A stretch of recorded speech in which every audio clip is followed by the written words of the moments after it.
बैरकपुर के पूर्व सांसद अर्जुन सिंह बांग्लादेश से घायल होकर लौटे भारतीय युवक के घर पूछताछ करने पहुंचे।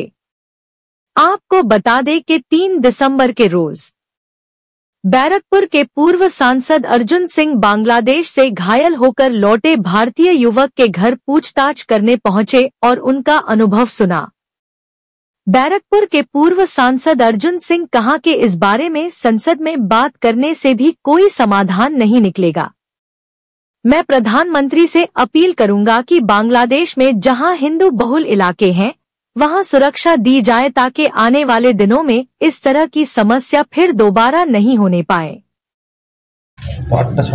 দেখুন, আমি ভারত সরকার কি করছে বা উনি কি বলেছেন সেটা নিয়ে আমি কোনো জবাব দেব না। যে রাজ্য সভাপতি এসেছিলেন ওনার কথা আমার জবাব দেওয়ার কোনো মানেও রাখে না। আমি টিভিতে দেখার পরে আমার এলাকার লোক, আমি এই এলাকায় বসবাস করি, আমি মনে করেছি আজ একটা সনাতনী মানুষ ওখানে গিয়ে এরকম প্রথম তো রিস্ক নিয়ে গেছিল, এটাই একটা বড় কথা। তারপরে ঠাকুরের আশীর্বাদে বেঁচে চলে এসছে, এটা ঠাকুরকে 100 বার যদি ধন্যবাদ দেওয়া যায় সেটাও খুব কম হবে।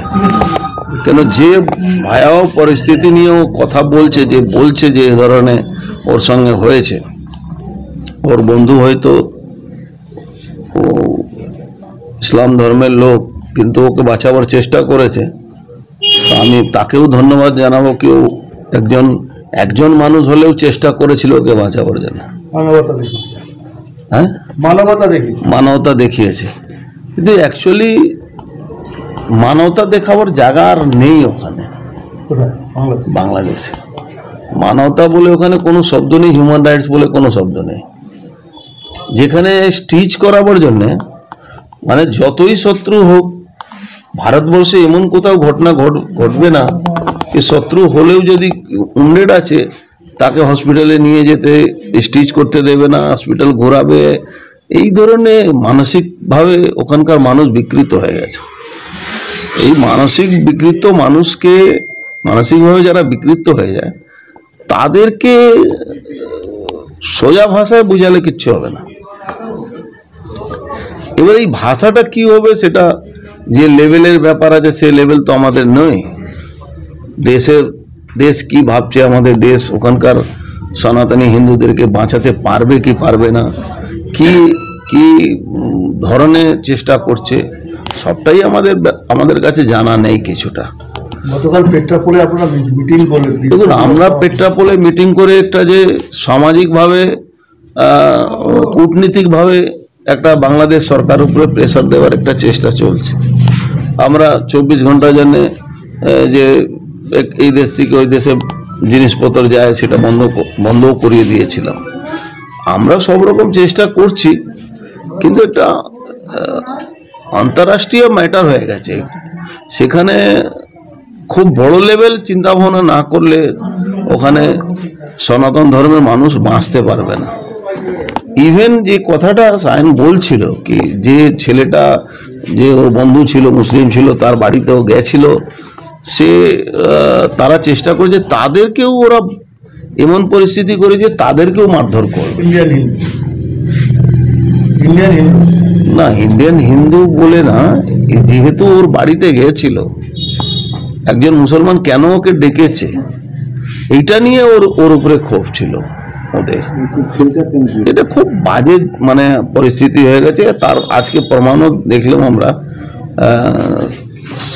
যে চিন্ময় প্রভুকে লয়ার অব্দি দিতে পারলো না।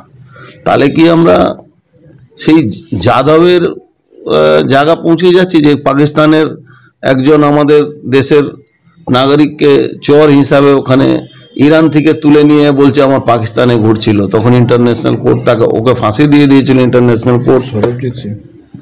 সরবজিৎ সিং না, এই যে যাদব একটা।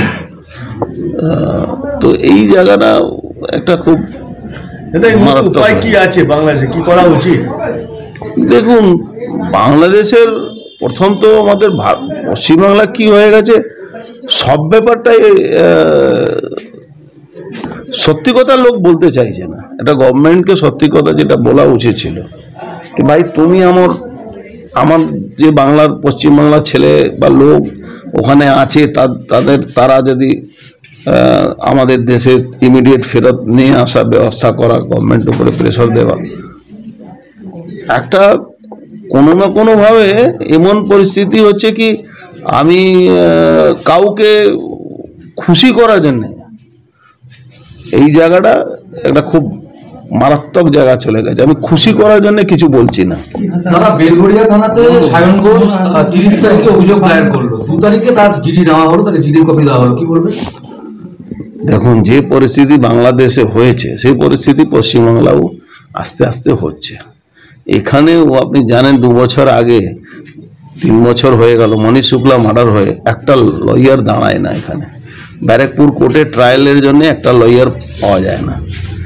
একই পরিস্থিতি আছে, এখানেও এফআইআর নেওয়া হয় না।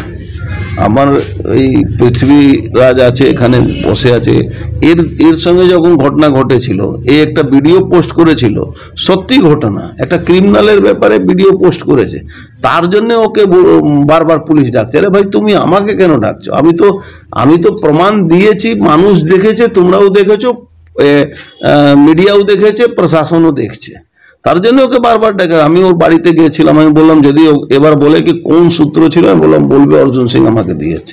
সায়নের পরিবারের পাশে কিভাবে থাকছে না, সায়ন খুব মানে একদম খুব কম বয়স ছেলে।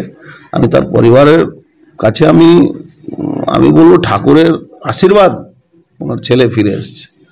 বাংলাদেশ থেকে ফিরে আসা যে লড়াইও দিয়ে এসছে এই কম বয়সে, ও আমার মনে হচ্ছে খুব পরিবারের পাশে যেভাবে আমাদের ওনারা চাইবেন সাহায্য করতে আমরা করব।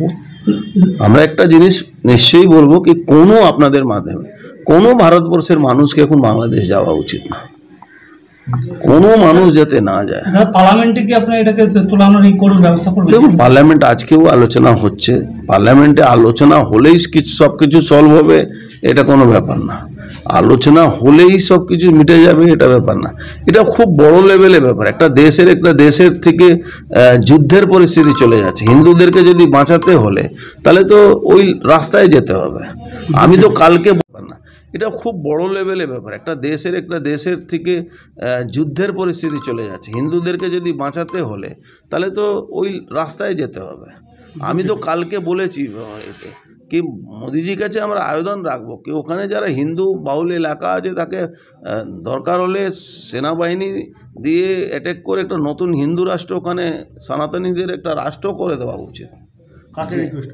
আমরা তো প্রধানমন্ত্রীকে কালকে মঞ্চ থেকে আমি রিকোয়েস্ট করেছি কি এটা না করলে কিন্তু একটা খুব মেসেজ আছে। ভারতবর্ষে অখণ্ড ভারতের আমরা কথা বলি, সেখানে পাকিস্তান চলে গেল, বাংলাদেশ চলে গেল, আফগানিস্তানে 150 হিন্দু আছে, মাত্র 150। তাদেরও ফ্যামিলি লোকেরা থাকে না, তারা ব্যবসার জন্যে ওখানে থাকছে। আচ্ছা বাংলাদেশও 7% রয়ে গেছে। আগামী দিন এর পরিস্থিতি থাকলে পশ্চিমবাংলাও ওই অবস্থা হবে।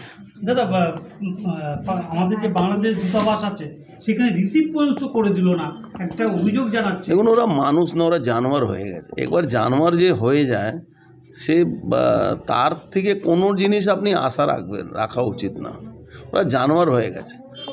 ওরা ধর্মের ভিত্তিতে একটা মেসেজ দিতে চাইছে কি আমরা কোনো হিন্দু ধর্মের মানুষকে, এখানে সনাতন ধর্মের মানুষকে বাংলাদেশে থাকতে দেব না।